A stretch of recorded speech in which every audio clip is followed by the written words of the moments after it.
তৃণমূল বিধায়ককে তাড়া, go back slogan শুনতে হলো তৃণমূল সাংসদকে।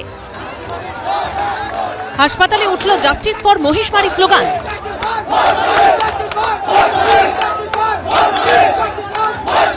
নবচরের নাবালিকাকে ধর্ষণ করে খুনের অভিযোগ ঘিরে শনিবার এমনই তুলকালাম পরিস্থিতি তৈরি হলো জয়নগরের মহিষমারি এলাকায়।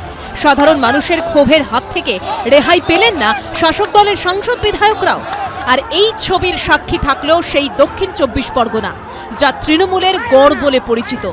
2008 সালে পঞ্চায়েত ভোটে যে দুটি জেলা পরিষদ দখল করে রাজ্য দখলের পথে হাঁটে তৃণমূল, তা হল পূর্ব মেদিনীপুর ও এই দক্ষিণ 24 পরগনা জেলা। এরপর 2011 সালে গোটা রাজ্যে পালাবদল। সেই থেকে আজ অবধি দক্ষিণ 24 পরগনা জেলা জুড়ে তৃণমূলের একচ্ছত্র আধিপত্য। কার্যত ধুয়ে মুছে গেছে বামেরা, দাঁত ফোটাতে পারেনি বিজেপিও।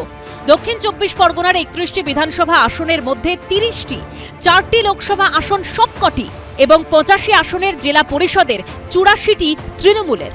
পরিসংখ্যান থেকেই স্পষ্ট দক্ষিণ 24 পরগনাকে তৃণমূলের দুর্ভেদ্য গড় বললেও কম হবে। চলতি বছরে হওয়া লোকসভা ভোটেও এখানকার 4টি কেন্দ্র অর্থাৎ জয়নগর, ডায়মন্ড হারবার, মথুরাপুর, যাদবপুর সবকটি দখল করেছে তৃণমূল। যেখানে শুক্রবার এই ঘটনা ঘটল তা জয়নগর লোকসভা কেন্দ্রের মধ্যে পড়ে। মাত্র 4 মাস আগে এখানেই 4,70,000-এরও বেশি ব্যবধানে জয়ী হয়েছেন তৃণমূলের প্রতিমা মণ্ডল। শনিবার ঘটনাস্থলে গিয়ে গো ব্যাক স্লোগান শুনতে হলো সেই তাঁকেই।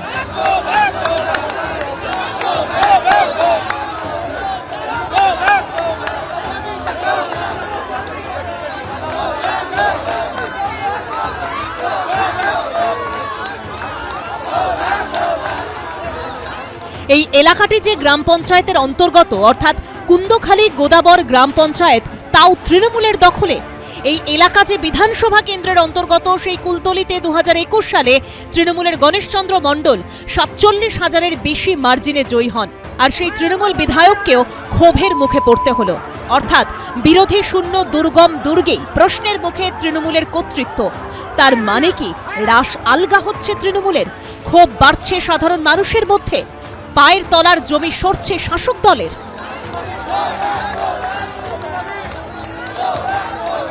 মানুষের অভিযোগ হচ্ছে যে প্রথমে যখন বিভিন্ন জায়গায় পুলিশ ফাঁড়িতে বা থানায় তাদের বক্তব্য তারা রাখতে গেছিলেন, অভিযোগ জানাতে গেছিলেন, সেক্ষেত্রে এক থানা থেকে অন্য থানা অভিযোগের যে এক জায়গা থেকে আরেক জায়গায় পাঠানো, চটজলদি ব্যবস্থা নেওয়ার ক্ষেত্রে সাধারণ মানুষ বারবার মনে করছেন যে সঠিক সময়ে কাজগুলো করা হয়নি। এবং এই জায়গাতে দাঁড়িয়েই রাষ্ট্রশক্তির প্রতি মানুষের যে ক্ষোভ, সেই ক্ষোভ পুঞ্জীভূত হয়েছে। পুলিশ ফাঁড়ি পুড়ছে, যাতে এমএলএ এমপিকে তাড়িয়ে দিচ্ছে এলাকা থেকে, সেটা কেন হচ্ছে সেটাও ভেবে দেখা দরকার। মানুষের ভয়টা ভেঙে গেছে।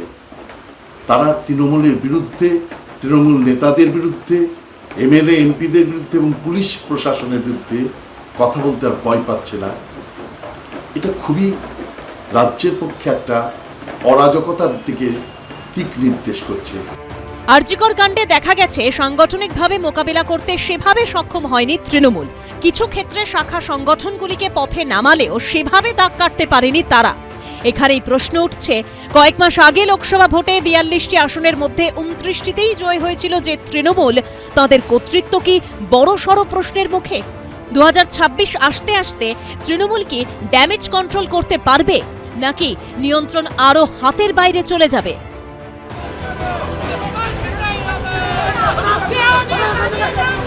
সুকান্ত দাস, রঞ্জিত হালদার ও মুন্না আগরওয়ালের রিপোর্ট, এবিপি আনন্দ।